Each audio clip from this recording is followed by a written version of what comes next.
আসসালামু আলাইকুম প্রিয় শিক্ষার্থীবৃন্দু, আশা করি তোমরা অনেক ভালো আছো। আমিও অনেক ভালো আছি। রকি একাডেমি ইউটিউব চ্যানেলে তোমাদেরকে স্বাগতম। সংক্ষিপ্ত পদ্ধতিতে দশমিক থেকে বাইনারি কীভাবে করে সেটা আমি দেখাচ্ছি। এখানে 12 একটি দশমিক সংখ্যা পদ্ধতি আছে, এখানে ভিত্তি 10 আছে এবং বাইনারিতে নিতে হবে। তাহলে দেখো, এখানে আমি প্রথমে 1 লিখে নিলাম, 1-এর ডাবল 2, 2-এর ডাবল 4, 4-এর ডাবল 8 লিখে নিলাম। এখন আমি 12 মিলাবো। আমি 8 পর্যন্ত কেন লিখলাম? আরও তো যাইতে পারতাম। তাহলে 1 আর 2 যোগ করে 3 হয়, 3 আর 4 যোগ করলে 7 হয়। এখনও 12 হয়নি। তাহলে এবার 7-এর সাথে 8 যোগ করলে কত হয়? 15 হয়। তাহলে আমি 12 পেয়ে গেছি এর মধ্যে। তাহলে 8 আর 4 1 করে দিলাম, আর বাকি 2 বিট 0 করে দিলাম।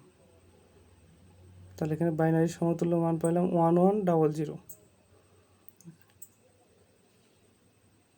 যদি ভিডিওটা ভালো লাগে থাকে তাহলে চ্যানেলটা সাবস্ক্রাইব করে দিবে এবং লাইক কমেন্ট করবা।